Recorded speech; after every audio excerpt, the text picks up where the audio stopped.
Okwe janeno kendo jaera mar Ramogi TV, okwe kendo erokamano ahinya kuom yiero Ramogi TV kaka tesen mari makelo ni weche manyien kinde ka kinde. Wan bende waikore gi weche manyien mag migago ka in gi thuolo mar oro ote machuok e laini marwa mar ote machuok ma en 23600. Mokwongo mago mawamiyo pek. Bisobe mag Anglican e pachoka kwayo rowere mag Gen Z mondo mi sirkal thuolo mondo ketie tim dwachgi. Kwan mar Jo-Kenya wachore ni medore mokalo gino mabiro miyo chenro mag ritogi kendo miyo gidag ngima maber bedo matek. We don't see why this lady Nakuru was shot because you could see clearly that she was wearing the media uniform. Apisi mar Ombudsman okwedo monj mitimo ne jofwamb weche kod apisa mag arita.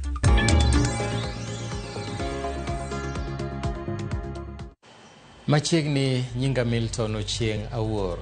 Bishobe mag kanisa mag Anglikana koro kwayo rowere mag Gen Z mondo mi sirkal thuolo mondo ketie tim dwachgi ka giwacho ni gin kaka kanisa gibiro bedo ka ginono kaka sirkal keto e tim dwach rowere kendo gibiro chwalo lipote wi okenge ma sirkal osekete tim. Ka giloso gi ute mag fwambo weche kanisa mar All Saints Cathedral, bishobe go kotelnegi kod jatendgi Archbishop Dr. Jackson Ole Sapit omiyo sirkal thuolo ma juma achiel mondo many lai ma chopo dwaro mar rowere, lai monego ni iketo e lela ne jopiny ka koro gikwayo rowere mondo mi ohore kendo mondo chung ng'anyo. Bishobego bende okwedo wacho bila tiyo kod teko mathoth kuom jong'anyo kendo ndhiyo oganda kinde ka kinde kendo lal kodgi.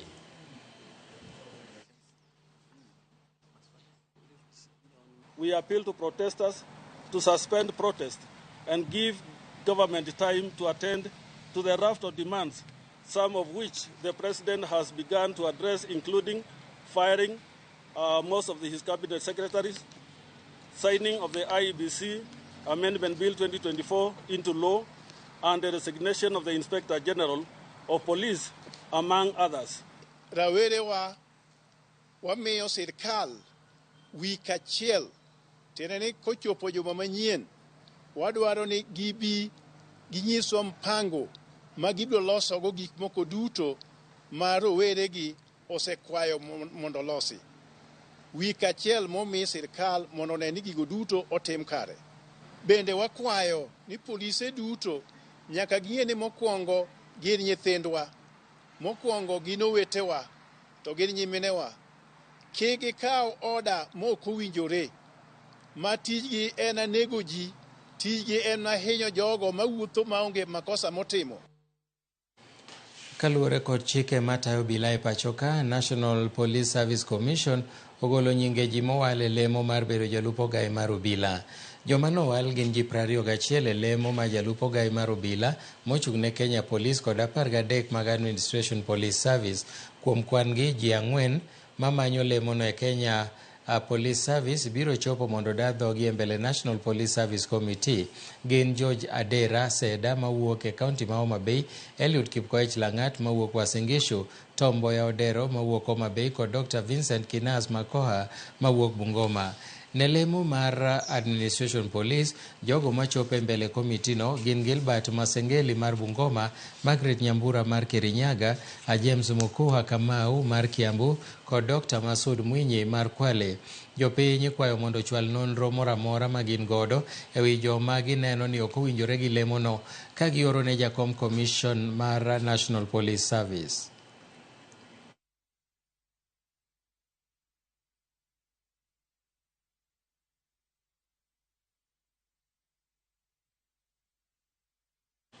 MCS mawuok e kaunti ma Kitui koro dwaro mondo twak obedie kind jokanyo mag Azimio ka giwacho ni tungni maneno sani medo duoko piny mbi mar riwruog siasa no.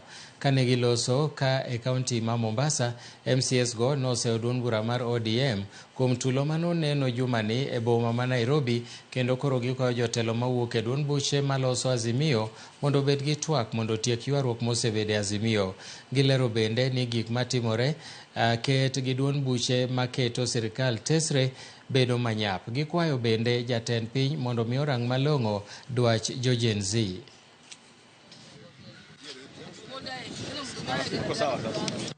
ODM inamezea mate kuingia kwa serikali.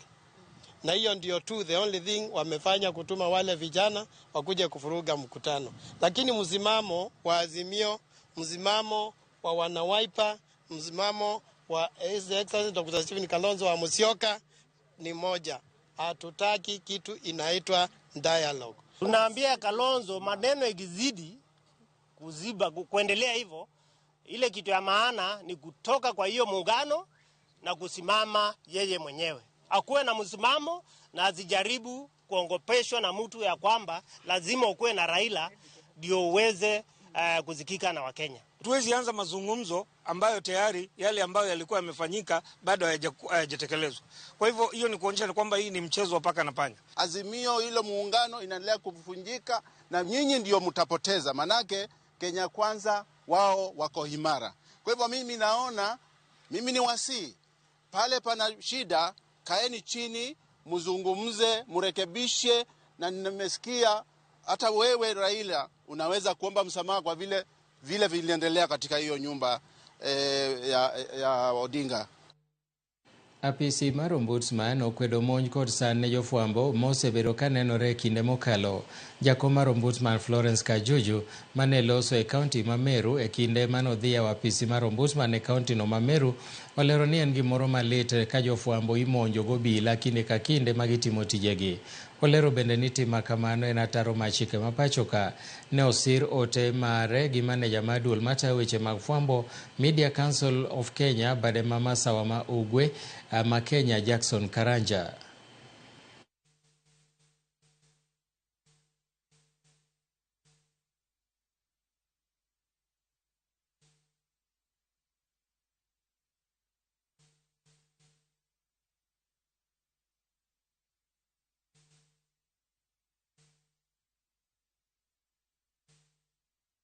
We're asking government, honestly, when journalists are covering the protests, they are geared, they have their own gear that identifies the journalists to the police officers. So we don't see why there's confrontation. We don't see why this lady in Nakuru was shot, because you could see clearly that she was wearing the media uniform. So we're asking government to be able to ensure Kenyans have a peaceful protests if they must continue, and also allow that climate where all of us can exercise our freedom, our right to speak, and our right to demonstrate. The Constitution clearly stipulates that the media and members of the fourth estate should be allowed to serve without intimidation, harassment, or even injury. It is thus very disheartening when we have instances where journalists are being attacked in the line of duty. As an institution, we are reaching out and calling upon IPOA to make deliberate efforts to address these unwarranted harassment and attacks on members of the fourth estate. Riwruok jochiw thieth ma pacho ka kuso koro golo milome mandala biro ne sirikal mondo chiw chudo kod keto makare lwasi ma tich makare ne laktache ma jopuonjre. E romo makende manokelo kanyakla jatend kuso e pacho ka, jagoro maduong' mar riwruogno George Gibore okwayo jatend piny William Ruto mondo chop singo manochiwo ne jochiw thiethgo. Komachielo bende jopuonjrego olero pek magisebedo ka gikale magiwacho ni osekelo ne moko kuomgi chandruok mar tuoche mag paro.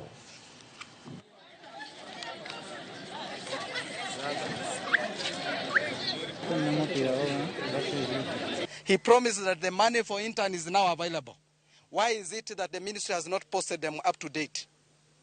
And now we want to say, for those who have been working without pay, they must be paid, because that money is so little. If they will not pay in the end of this month, we will actually call them out, and this facility will be left. We work daily from Monday to Monday, no offs. And from Monday to Monday, the time is from 8 up to 8 in the evening, sometimes even further. We do night shifts, and the pay is very meager, by the way. We are here, we signed for 15,000, but in real sense, we are given 9,000. That is almost, even after all those taxations, we have only 9,000 in our banks. And we have been here for the past 120 days with no pay, and we are posted here to offer services for the nation. Actually, you cannot be offering services and yet there's nothing in your pocket. You'll be suffering, and yet imagine I'm having blood stains with even no soap in my house just to pay for the basic commodities. So I'm urging the government actually to release our funds. Sirikal mar kaunti ma Baringo kotenore gi riwruok moro ma ok mar piny owacho obiro kanyakla ma chiwo puonj ne mine kaluwore kod medruok mar thoe mag nyithindo kod mine e kinde ma gikonyore. Gichiwo puonj ne jochiw thieth ma konyo mine e kindego. Jata tije weche mag thieth ahinya mago mag mine e kaunti ma Baringo Elizabeth Kigen owacho ni jochiw thieth maromo 95 mawuok e kuonde thieth maromo 55 oseyudo puonj ma kamano. Kane gitwak gi jofwambo, owacho ni tok puonj noero gibiro chiwo thieth, jochiw thieth go eko biro kawo okang' mar puonjo jowetegi kama gintie, ka bende omedo ni puonj go biro konyo e duoko piny thoe mabiro e kinde ma mine konyore. 95 participants, both for Dandelion and Baringo County. And those participants are coming from 55 health facilities in our county. So all facilities which are conducting deliveries, the sub-county hospitals, all of them have been trained. So the main aim is we used to have a very low coverage in terms of skilled deliveries. We are at 65%, but we are aiming at least to increase by 10%, because when we have low coverage of skilled deliveries, this leads to many maternal deaths at home. The county still has issues with skilled birth attendants. They're at 65%, which means 35 out of 100 women, 35 are still delivering at home. And we all know that with the improvement in skilled birth attendants, then there's a chance that women will deliver under skilled birth attendants, and in them delivering in hospitals, will be able to reduce those unnecessary deaths that occur. So one of the key modules in this training focuses on communication and also focuses on respectful maternity care. In addition to that, we have also the neonates, the babies that have just been born. They're also being trained. Once they have complications, they can be assisted in a timely manner. Apisa mag okwach kich e kaunti ma Kisii ochako timo nonro ne OCS matesendo bila manyanchwa kitude gi uso spare parts mag geche momaki to nie tesendo bila no. Nyaka sani ng'at achiel osemaki kendo yie ni nous ne mwandu go kod obila no, gino makelo penjo mathoth ewi gik matimore e tesendo bila no. Tesend obila manyanchwa mayudore Kitutu e kama kuono timore. Nondo dhi mbele e tesend obila ni tok OCS makae tud kod uso spare parts mag geche ma johala ma Kisii oyiengo kanyo, kaidayo dhoge kod apisa mag okwach kich. Lori ni emokelo wach tok yudo masira mar apaya ndalo 3 chien. Tokele e tesend obila ni, kata kamano wuon gono chopo oyudo buok ka tiende lori kod kuonde mamoko onge. Ile miguu ambayo ilikuja na iliwekwa kwa station kawa haionekani mahali imeenda. So katika harakati hizo za kuulizana miguu iko wapi, DCI waliweza kuchukua hatua madhubuti. Kanyo e kama nondo koro ochake kotele kod okwach kich ma Kisii. Nondo margi ochopogi nyaka kama iluongo ni Denmark e apaya maduong' ma Kisii kochomo Ugis, mana kilomita 5 koa Nyanchwa, kama achiel kuom jous spare parts mag geche wacho ni nous ne mwandugo kod OCS ma Nyanchwa e dier otieno. So yeye tulimshika tukamleta. Yule ofisa saa hii tumemfungulia inquiry, naye pia tunaendelea kumhoji. DCI anashughulika na mambo haya. We are not here to defend anybody. But again, we cannot sit here as a service to tarnish the name of the service. We cannot do that. We cannot do that. Very many officers are doing a wonderful job outside there. Wonderful job. So we shall not allow one officer to come and tarnish the good name of the service. That we shall not allow. Jotendo bila ma Kisii osingo mar golo elela timbe njore makamage kato bedo ni achiel kuomgi ema otime. Mano mar gayo apisa mamoko kik donje timbe machalo kamano. En nonro manyiso mathoth matimore e tesende obila mowinjo bed kama jorit chik bedie kawe geche mopogore bende osebedo ka ywago lalo mwandogi e tesendo obila. Geno en ni jomoyud gi keth kata bed ni gino obila ibiro kawnegi ondamo mar chik. Jailieta, Ramogi TV. Oganda jo Masai mogeno pith mar jamni kaka yorgi mayuto mapile yuago medruok mar kuo mosebedo katimore ahinya e kaunti ma Kajiado kendo duoko gi chien kata obedo ni oro mapek bende ne osemiyo jamgi owito kata ngimagi. Jopith jamnigo koro dwaro mondo apisas mag obila ma Isinya kod Kajiado mondo dar kendo mi ochunga mondo mi mago machung' e apeini mondo gol oko.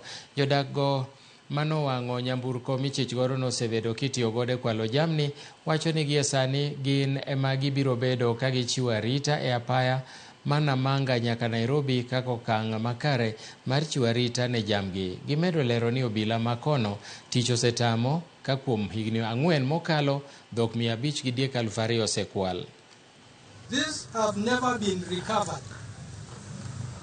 Police patrol the roads on a 24-hour basis, and it is very unfortunate that we've not even found, or they've never recovered a percentage of that, save for the 9 sheep that were found here yesterday, possibly because they could not stop for the police to get whatever they get from them. Tunasema kama raia viongozi, huenda ikawa au maaskari wameshikana na hawa wenye wanaiba mbuzi, wanashirikiana wapewe kitu kidogo, sisi tubebewe mbuzi ama tuibiwe. Tunasema hivi, OCS kama angewezekana akuja hapa atupatie sisi full report, atuelezee mbuzi zinaenda wapi.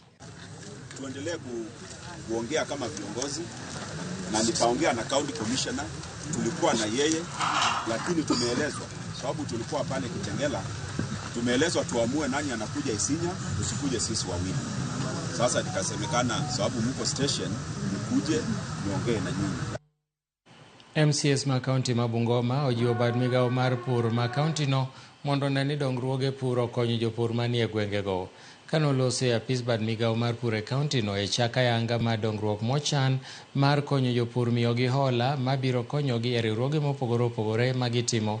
Jatend migao mar pur e county no Herbert Kibunguchi oyango ni hola ni ibiro mi mana jopur manie riwruoge kendo okwayo jopur mondo chak donje riwruoge mag saga. Let us do a lot of civic education so that our people can understand the functions that are devolved, and it will be better if other counties came to Bungoma to benchmark on issues and functions that are devolved. Nakumbuka Narik last time wakulima waliletewa hash avocado December kama kuna jua. Do you expect those avocados to survive? So I want to appeal, Madam Director, and in charge of this program, that this program should be categorized as per the projects. Mtu atatoaje machanicha yake alafu apande avocado. Estimate ya avocado income about $1 million per acre after 5 years. So tujipange, this program will help us. Kutakuwa na watu wanakuja wanazungumza na nyinyi, wanamsaidia how to develop the avocado. Kazi kwetu sisi kama wakulima, watu wa sako na washikadau wengine, sisi lazima tuweke bidii tuhakikishe kwamba mradi huu unafanikiwa. We have 140 of them ambao walikuwa in original married wards, but we are bringing on board another 5 from each ward in the remaining 25 wards.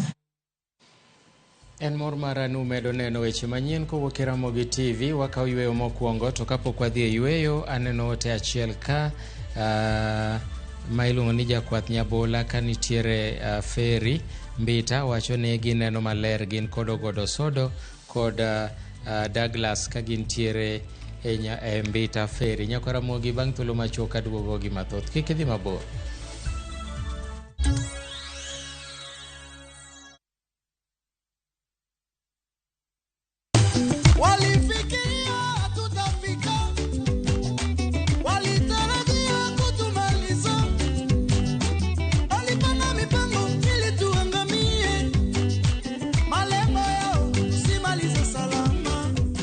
Naitwa Mas Masilia.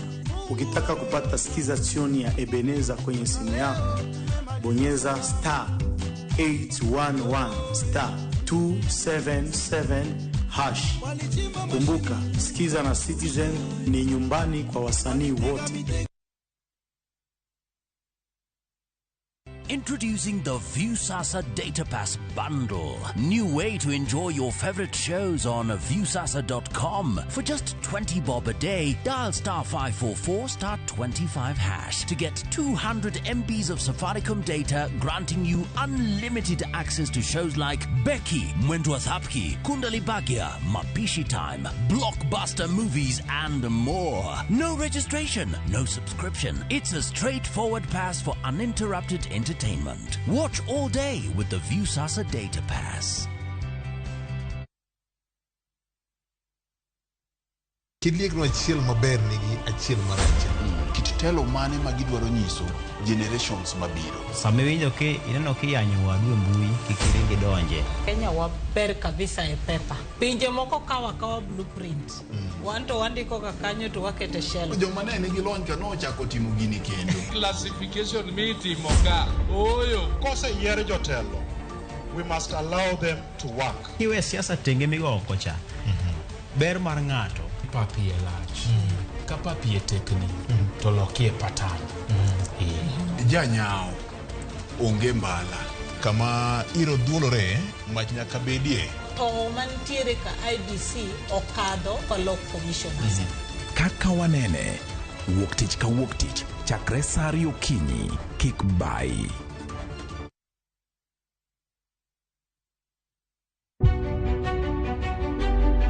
Chakre kinde mosekalo, nyaka e chuny ngima ma pile ka pile. Tiprosa dawa iwacho ne riambo marach, kendi dwa hewe, kendi riambo moingo dawi. Wuoth kodwa sama wanono sigendni mabeyo mag gwengewa. Ng'e ber kod rach, mor kod kuyo ma ng'ato nyalo yudo e wuodh ngima. Asai mama. Nasi kwiri ni okan mama ukiche kilunga gi nyingno ero. Mama nyisi. Riuri kodwa mondo wane sinema mabeyo ahinya ma uwinjore wawinj kendo wamorgo. Kendi ng'eno wono sipi mabeyo, lakini nitie kuma kete mani. Winam Cinema. Jumapil, saa 2:15 otieno kod saa 4 otieno. Kik bai.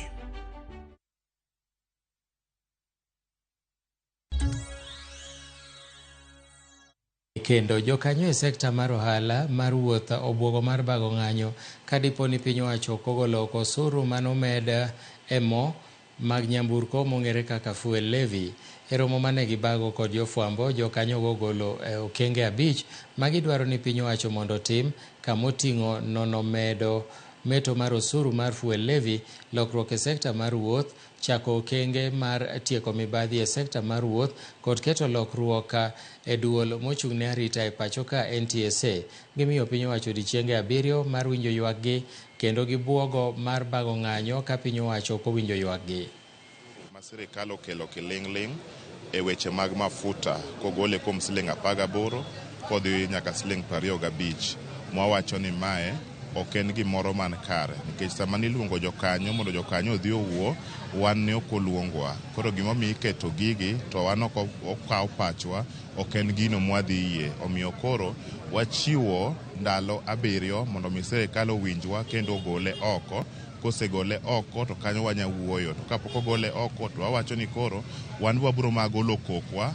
We are consulting with the lawyers. We have asked the lawyers, and in fact we are writing to the Law Society of Kenya so that we can agree on how this illegality should be corrected, because you cannot increase or introduce a law and gazette it, because already there is a gazette notice. And this gazette notice, everyone will tell you that it was done on 10. The Constitution requires public participation in matters touching on mwananchi, of which we have not been involved. In fact, the budget was withdrawn. Why should they single out the transport sector? Piny owacho oketo chenro makedo kod landruok mar tuo mar malaria e pacho ka mane nono rumo chutho e higni 6 mabiro. Kaluwore kod jagoro migawo mar thieth Mary Mudhoni, migawo no oketo kauntis 22 e nyong'ong' e sama gichiwo nede mag geng'o suna maromo milion 15 ne familia gwengego. Koloso e kaunti ma Kilifi, Mudhoni nowacho ni chwalo nede mag suna osekonyo duoko chien tuo ma kamano e higa achiel mokalo. Nyaka sani kauntis 14 osebedo ka yudo nede mag suna. In the country right now, the prevalence of malaria is about 6%. And if you look at Kilifi County, the prevalence has dropped from an 8% to about 5%. So there's continuous progress. And this is because of the promotion and education that has been given to the masses. Kwa hivyo tu ni wito wangu kuambia wanakilifi wote, haswa wale ambao wanaketi maeneo ambao kuna ziwa ama mahali ambapo pamenyesha mvua kali, alafu kuna maji yameketi, ya kwamba tusaidiane. Neti kweli inatusaidia, lakini pia kuna masuala ya mazingira ambayo lazima tuyachukulie kipaumbele ili tuhakikishe tuna destroy yale maeneo ambayo yana mbu. Jo Kenya matimo tije mag udi pacho ka e bwo riwruok margi mar Kudhia dwaro ni od bura mondo kal chike matayo tijegi e pacho ka kaka yo maloso lwasi makare mar tich e thurka. Kane giloso e boma ma Nakuru kawuono, giwacho ni osara yudo ma en kind 5,000 ka 6,000 dwe ka dwe ok romre gi tich matek magitiyo kaachiel gi lwasi matek magitimo e tijegi. Bende giwacho ni sirikal onego rang mana jok mochopo higni 18 kende ma mondo ti tijego, kendo nyithindo monego bed ni dhi e skul odogi e sikul. Ne otelnegi kod jakomgi bade ma Nakuru Gabriel Kimanzi manowacho ni owinjore olosnegi lwasi makare mar tich. Sisi hapa Nakuru tumenyanyaswa na Kenya mzima kwa sababu sisi kama wafanyikazi wa nyumbani hatutambuliki. Kila wakati hatupati ile haki yetu, mshahara tunalipwa nduni, leave hatupewi na yale mambo mengine, overtime hatupati. Unapata mama mwenye anafanya kwa nyumba, sasa ile amepata mimba, akienda leave arudi hiyo kazi anafukuzwa, hiyo kazi yake ina replacewa na mtu mwingine. So tafadhali naomba hapo mtu angalilie. Pia unakuta baba mwenye anafanya kazi mahali popote kama mimi, sipewi hiyo paternity leave. Juu nikiomba, nikipewa mimi naenda nikiendaga, sirudi hiyo kazi. Naomba tu muangalie mazilahi ya domestic workers Kenya mzima. Hapa Nakuru zaidi hatuna mshahara. Ile tunaomba parliament yetu iratifie C189, at least domestic workers waangaliliwe na waangaliliwe hata kwa mishahara. Kama unapata mtu anafanya overtime lakini analipwa 5,000, unapata tunanyanyaswa kazini, unapata kazi zingine haufai hata kufanya unafanyishwa. Na tungeomba tu muweze kusaidia mwenye tutaweza kupitia hizo changamoto kuzirekebisha. Juu hata kuna watoto wengine hawaendi shuleni lakini wanafanya domestic workers, wananyanyaswa. Jokanyo e sekta ma Limbe County ma Mombasa odong' kod midhiero e wi ng'anyo mosebedo ka dhi nyime pacho ka. Marien bang' jolimbe ma pacho ka kod pinje ma oko chungo limbegi kaluwore kod ng'anyo ma juma ka juma mosebed kibago. Jokanyogo kata kamano ochako kenge kaka nyiso kit oganda e tayo weche mag limbe.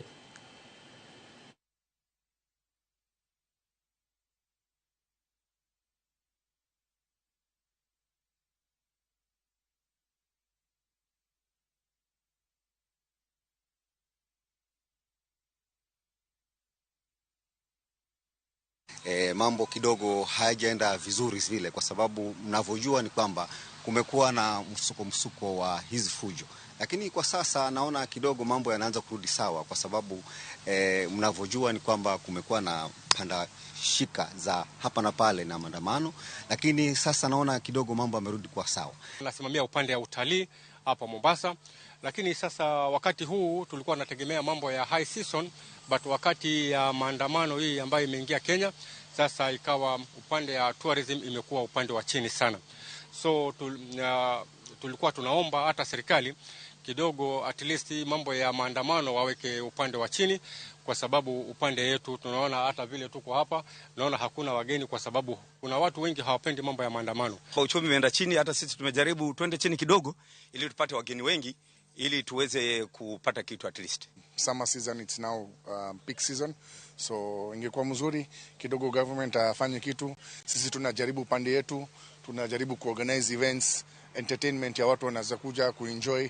Tuko na accommodation, tuko na mini golf, football, swimming pool, bouncing castles, kila kitu tumeweka. Watu wanaweza kuja na family na friends. Nyakwaramogi mana kaka juma wakelo ni chendo margin kanye kawuono wamenyoni John Ochola Omogo. Omogo ne en ruoth kata chief maumbe nobedo malach kuom tich mare e kaunti ma Migori e kach ng'od bura ma Nyatike, kendo notiyo kaler kadem kuom thuolo mar higni 35. Omogo iwacho ni ne ger mokalo, to kata kamano gero mare ne okonye tieko kuo mag mwandu. Jata tije akata jata chenro marwa Walter Nyambaga miyo wasigand chief Omogo Jakaler.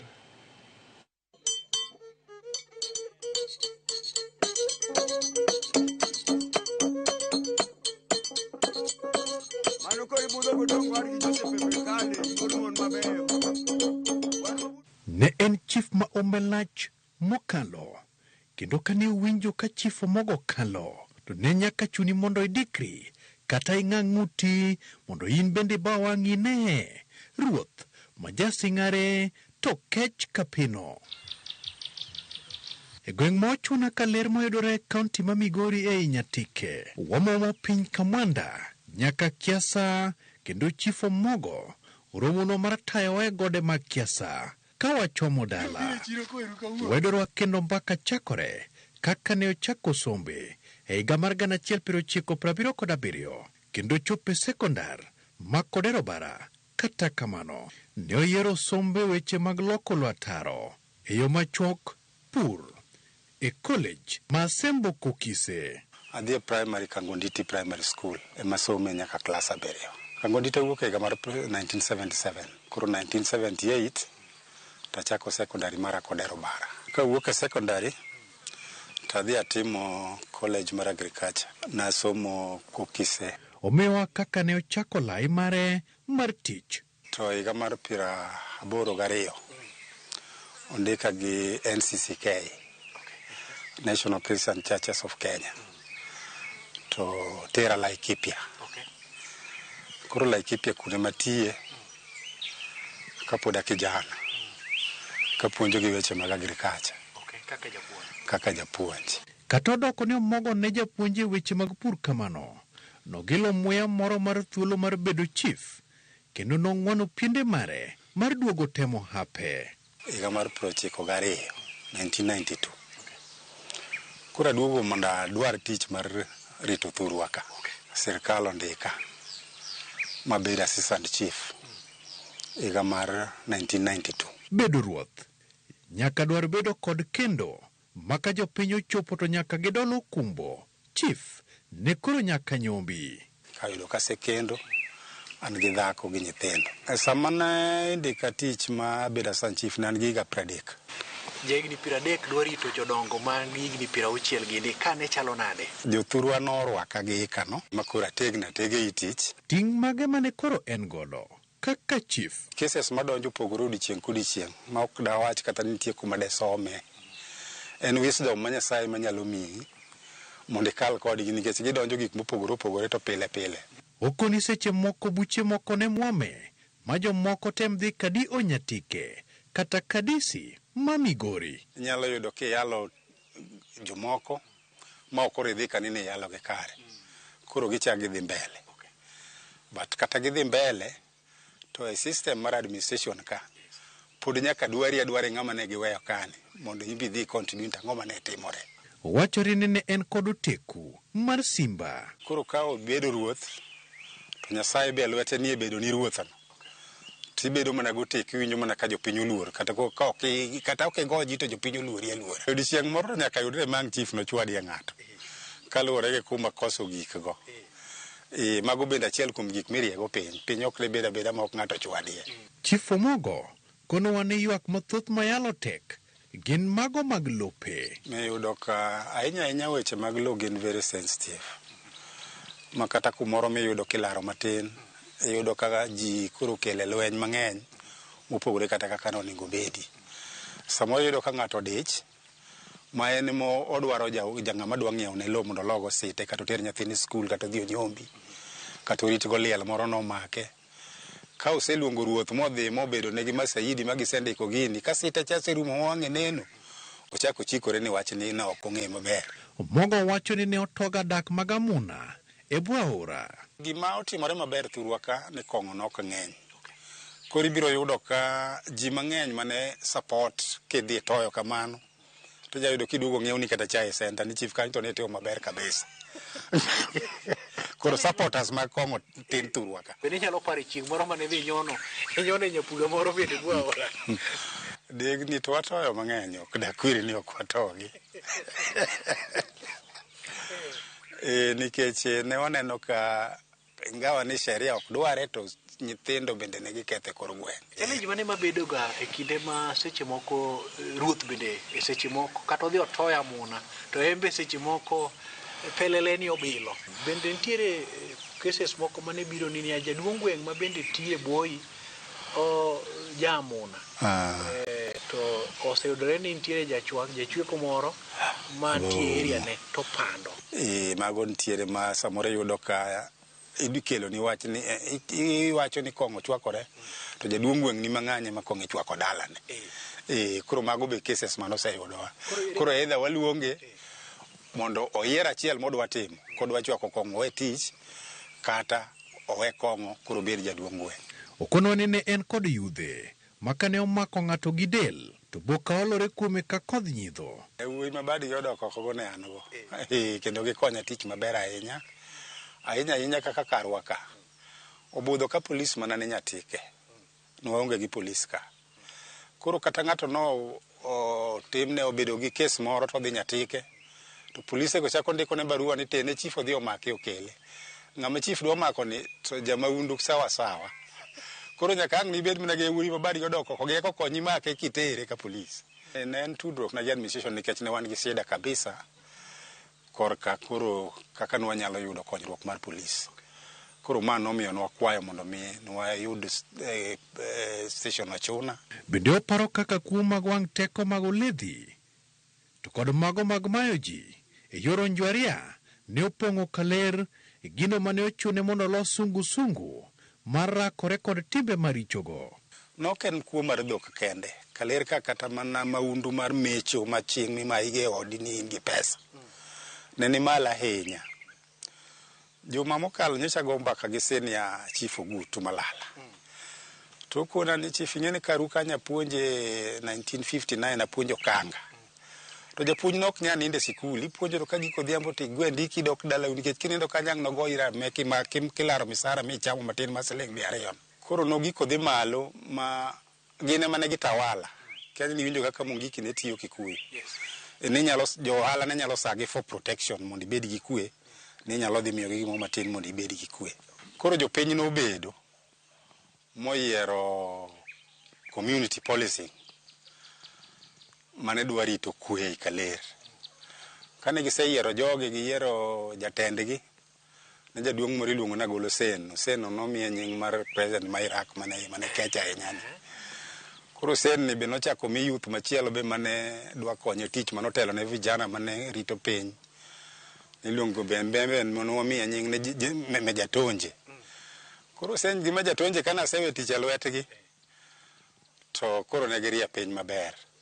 Kech dhok mane giwacho en mana dhok nochiwinjo jatend piny owacho ni mambo ni matatu. Mane dhok mane giwacho. Mambo ni matatu iweyo kuo, idar Kaler ka, kati dhi malo. Owacho ni sungu ne nyalo goyo ranyam nyoch ng'ato.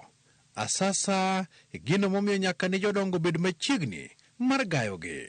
Ni ng'ane gin yawuoyi moyiero mag sungu. To nok gin ji mathin, ne gin ji madhi piero gi wiye. Koro ne ging'eny. Maonge kuma ne nyalo tamo, onge gima ne nyalo tamo gitimo. Kae to jodongo be noyier ne gi mane control gi. E kuma ne jaduong' Hussein cha miwinja koni jabire. Kigi ng'ota sa. Ko jodongo kane control gi to gin gitiyo to giduogo gi report ir jodongo ka kawuono ne watiyo gi kuma kama watiyo ng'ane jodongo ka gotik ni sawa. Koro dong' ng'ane. En adieri ni dhi kod yie tiaora. Tiluoko gi. Koro mang'eny noting'o badgi kanyo pod ang'eyo jomaler mabeyo nyaka sani. Jomoko be ne ng'wecho mako kono ne ka tek gimbe ne giringo gidhi oko Nairobi gidhi kuonde mopogore opogore. Okone nyaka ne Saudisi kod Rombe diek kaka yor sero dongruok. Maendeleo e ndalo mokalo ne yudore kokalo kuom ne ok en siasa ahinya, ne en administration ka. Koro ka DC nobiro to ng'e ni maendeleo biro. Aine mang no kwaye ni wadwaro gima kama jatelo, wadwaro gima kama. Koro nyaka ang' yude jodongo moko bende mane owinjo ni kawuono to DC chief oluongo biro gonwa barasa ka, ang' nwakwaye gik moko. Koro jaduong' moro golo ni achiwo rombo, ang' nokow go DC.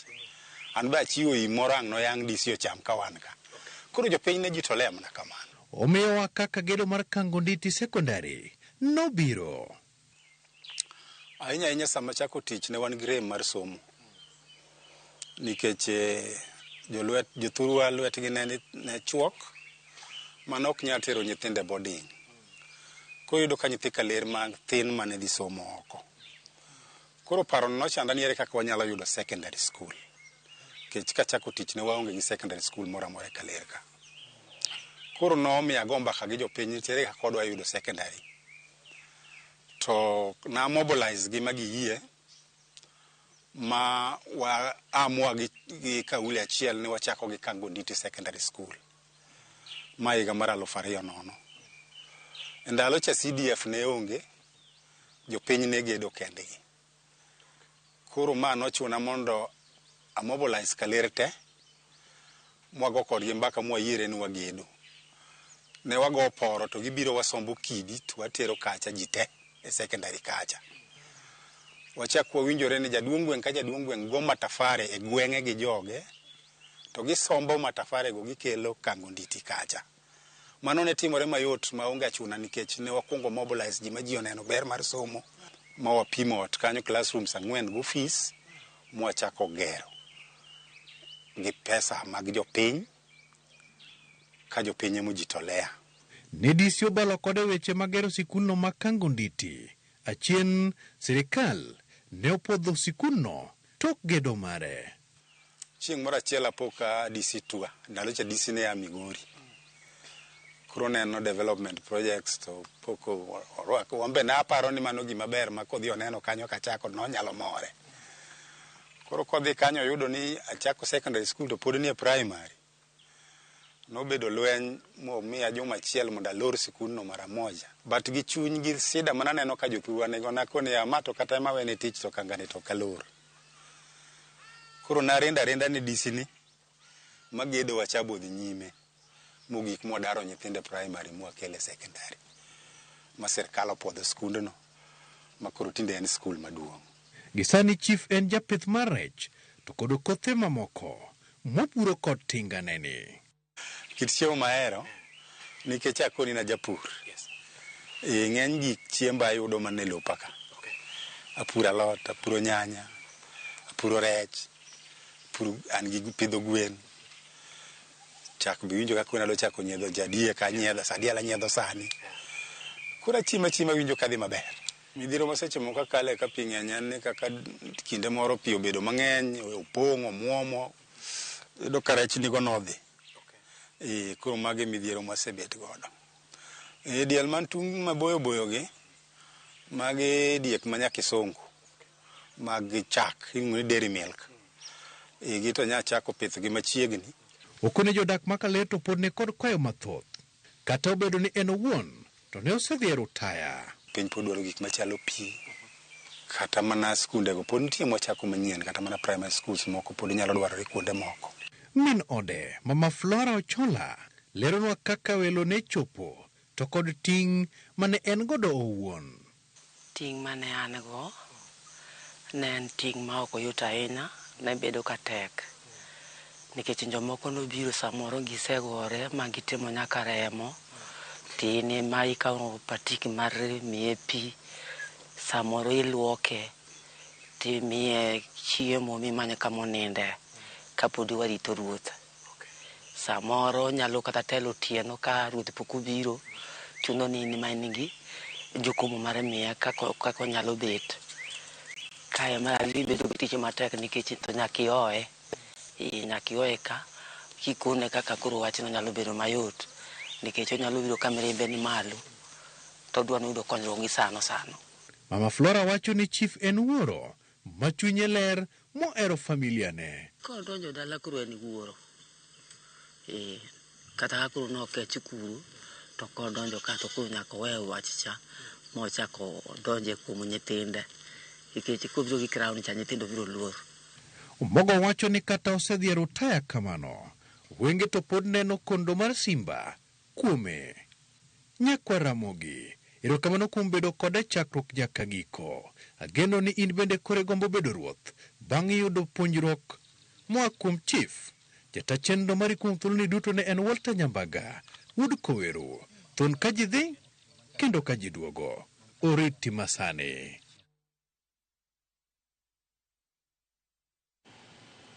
Erokamano ahinya thuon ka ji dhi kendo ka ji duogo. Chieng' moro nwateme thuoni no wang'iyane ka in thuon. Wanapondi ni kamoro. Ka wadhi nyime ni Ted Muspal ma Migori ochiwo siem ne kuonde ohelni, osiptande, ute mag dak kod mamoko ma onge kod yo makare mar puko taka moting'o minyaga mondo kas loso chenro makamago. Maeri timore seche ma Ted Muspal no kotenore kod bad migawo mar piny owacho mochung' ne rito alwora NEMA dhi nyime kod timo pedha ne konde duto mag ohala, osiptande kod ute mag dak ma onge kod lai makare mag puko chilo kata taka. George Juma nigi ler mathoth. Yo ma ipugo chilo kata taka mawuok e kuonde timo hindni ma oting'o tende kaachiel kod osiptende e chuny boma Migori osebiro ka kelo ywak kuom oganda mathoth ma odak e boma Migori. Gisani nitiere ute mane wayudo ma waste maggi dhi e aora Migori makale e town. Taora ni ji tiyogo e gik mopogore opogore mane wasemiyogi warning, kendo adwa nyisi ni nyaka gisani nitiere ute maloso kaka ginyalo control their waste. Rem mag mokumo tende kaachiel kod osiptende keto yo makare ma puko chilo mawuok e kuondego oseketo oganda mathoth e atari mar gamo tuoche ma ikelo kod lil nikech thoth chilo mawuok e kuondego kod donjorano ma Migori obedi tiyo godo kod oganda mathoth. E kinde mokalo bende waseyudo ywak kawuok kuom oganda modak e Migori ka. Ne nitie ji moko mawito pi molil e alwora. Pigno ringo dhi e aora mar Migori, to jok modak mwalo mar aora tiyo gi pigno. E kinde ma jumbe ariyo mokalo, bad migawo mar piny owacho mochung' ne rito alwora ma ong'ere kaka National Environmental Management Authority NEMA ka otende kod ten munisipal ma Migori osebedo ka timo pedho ni kuonde ohelnigi kaachiel kod osiptende moko keto lai makare mar puko chilo. Wabro make sure ni gigi otimore maber makata ka muko to waneno ka nitiere ute mwabro dwaro ni mondo ket piny mondo gedogi otimre makare. Nitiere moko moganda ma osemaki e kinda pedhani ka moko kuom kuondego ma itimo ala bende osechiwnegi siem. Lockdown manyo tim no render some of the victims a court, kendo aparo ni case nitiere court kodgi ma atwa wadhi kaonegi as soon as possible. Wanyiso gimonego gitim, to kama wayudo karach ahinya to bende wamako mondo tergi mbele ginyis do ni to ang'o momiyo pok gibedo gi certificates madwarorego. Jakom munisipal ma Migori Robert Mandela wacho ni giseyango ne nitiere ute mathoth mag ohala ma oger e boma Migori moko ket yore makare mar wito chilo ma oting'o minyaga, kendo nitiere ohendni moko nego tim e utego. To nitiere ute manoger e yo ma ok owinjore ma onge kaka ginyalo control their waste. Moko wasetimo nonro mwayudo ni oketo kata mana kuonde mag minyaga mtaro magidhi gikunye magiketo, to magi gin buildings madongo ei town. E seche ma ten munisipal ma Migori wacho ni ute moko igero yo mok ni kare, penjo en ni ng'ama osebiro ka koro puodho gedo mag utego ma igero ang'iny moko owinjore. Ma waseyudo ni approvals mang'eny timore ka onge chenro makare mar gedo, ma be makelo kata mana midhiero mag parking ei taondni. Jodak boma Migori dwaro mondo piny owacho oket okenge makare maneno ni chilo mawuok e kuonde timo ohendni kaachiel kod osiptende e boma Migori opuke yono makare. George Juma, Ramogi TV, Migori.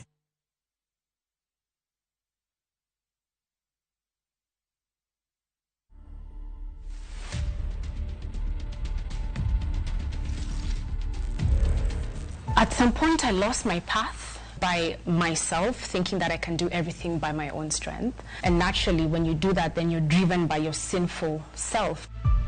Johnson ni pet wa mine. Johnson saizi ni my companion. Kupeana ni ngumu. Waki naeza feel lonely. Together as Wasafi, whenever we need prayers here, we can come and do a prayer. Nikikuja hapo pastor ndio alikuwa mtu wa kwanza kunishika mkono. Ni mtu mwenye akona ile utu ya kusaidia. Current state of mental health among Kenyans is actually quite worrying. I literally wake up and I feel like literally I don't want to do anything. Simba yuko hapa ndani tayari. Na ashamshika mbwa, amemkanyagia chini. Hapo ndio nichukua jukumu nikagonga bati. Don't miss out. Catch these amazing stories and more. Download the Citizen Digital app now. Available on Play Store and Apple Store. Citizen Digital, Kenya's #1 news app.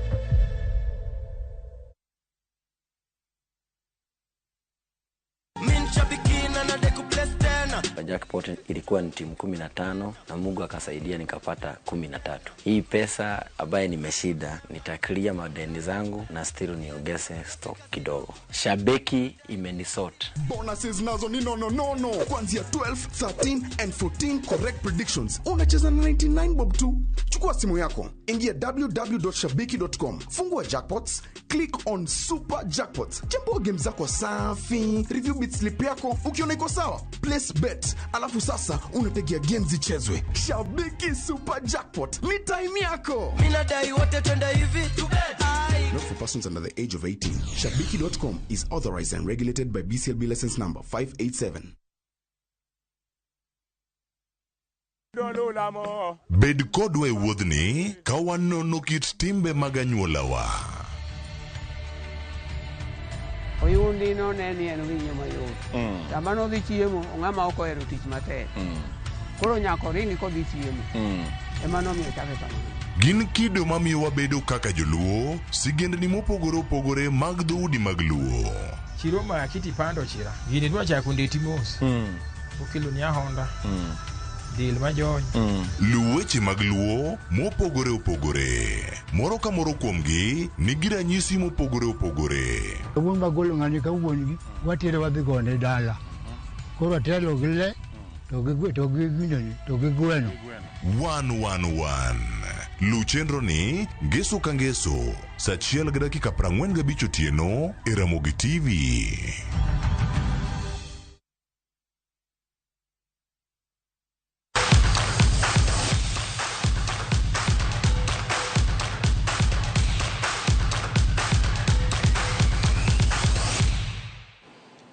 Machiegni weche mag tuke ni jotugo mokwongo mabiro yuore tuke mag Olympic osemole boma ma Paris kendo dhi nyime gi donjo e kuondegi mag dak miluongo ni Olympic Village juma achiel motelo ne tukego mag Olympic machakore tarik 26. Jotugo mawuok e pinje mag Afrika